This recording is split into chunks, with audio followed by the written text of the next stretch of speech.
Salut à tous, c'est Yann et aujourd'hui on va tester l'iPod Touch 5ème génération, 3 ans après.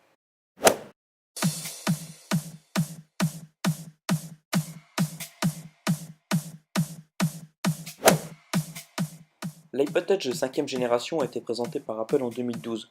Cela fait donc un peu moins de 4 ans que cette génération est sortie.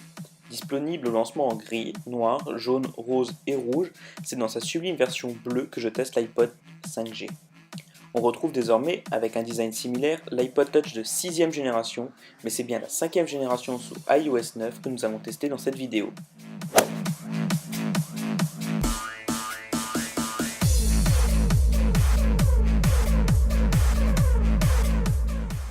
Côté design, cette 5ème génération a marqué une rupture avec les précédentes générations d'iPod Touch. On y retrouvait déjà le début du design des iPad Air et de l'iPad mini. La première chose qui choque lorsque l'on prend en main cet iPod, c'est sa finesse et sa légèreté. Il est plus fin qu'un iPhone 6 par exemple et ne pèse que 88 grammes. C'est très léger. Sur la tranche bas de l'appareil, on retrouve la prise jack, le haut-parleur et le port Lightning. Sur le dos de l'appareil, on retrouve le bouton qui permet d'attacher la dragonne ainsi que l'appareil photo qui dépassait déjà à l'époque.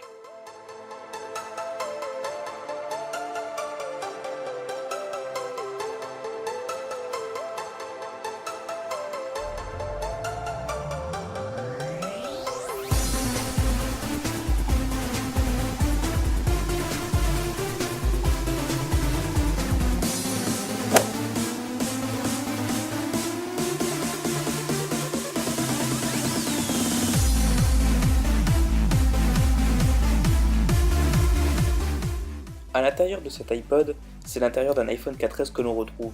Le temps de démarrage est relativement long, tout comme le 4S. L'écran de 5 pouces est repris à l'identique que celui de l'iPhone 5 et marque la fin de la distinction que l'on pouvait observer à l'époque. En effet, les écrans des iPods étaient en général moins bons que celui des iPhones. Avec cet iPod de 5ème génération, Apple a rectifié cela et a permis d'avoir le même écran que sur l'iPhone 5. Avec un processeur A5 et 512 Go de RAM, l'iPod Touch de 5ème génération accuse son âge.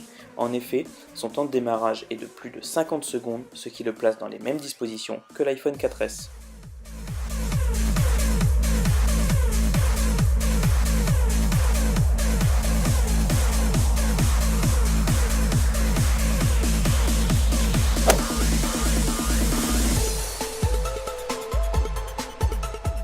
Côté performance, l'iPod de 5ème génération se retrouve désormais essoufflé dans les chargements de jeux.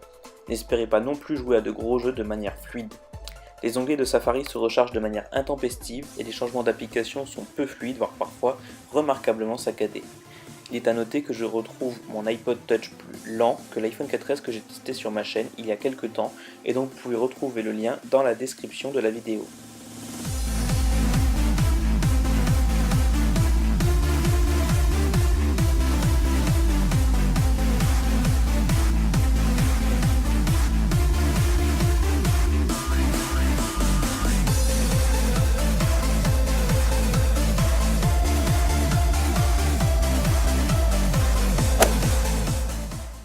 Il reste malgré tout un très bon appareil photo.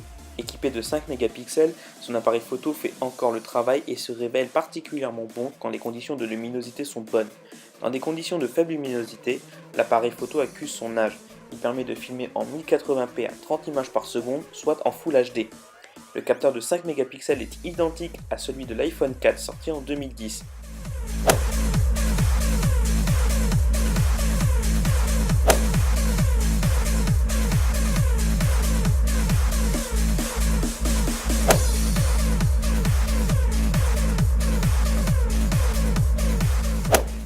Alors, quelle conclusion peut-on donner à cette vidéo? L'iPod Touch de 5ème génération n'est plus proposé au catalogue d'Apple, remplacé par la 6ème génération, mieux armée pour le présent. Il reste un bon appareil avec une bonne autonomie et une bonne tenue dans le temps. On peut cependant se poser la question en 2016 de l'utilité de la famille des iPods. Un iPhone fait tout ce qu'il fait, avec un meilleur écran, depuis la génération de l'iPhone 6 et 6 Plus. Il reste conditionné au Wi-Fi pour pouvoir lire du contenu sur Internet, en retrait de l'iPhone par exemple qui peut utiliser le réseau cellulaire 4G ou 3G. Il reste néanmoins un excellent lecteur multimédia pour les enfants qui souhaiteraient pouvoir regarder des vidéos ou écouter de la musique tout en ayant un appareil avec les jeux au catalogue iOS, sans la fonction téléphone qui pourrait embêter les parents. Merci à tous d'avoir visionné cette vidéo. N'oubliez pas de vous abonner, de mettre un pouce bleu juste en dessous de la vidéo et de me retrouver sur Facebook, Twitter et Instagram. Tous les liens sont dans la description de la vidéo. Allez, à la prochaine!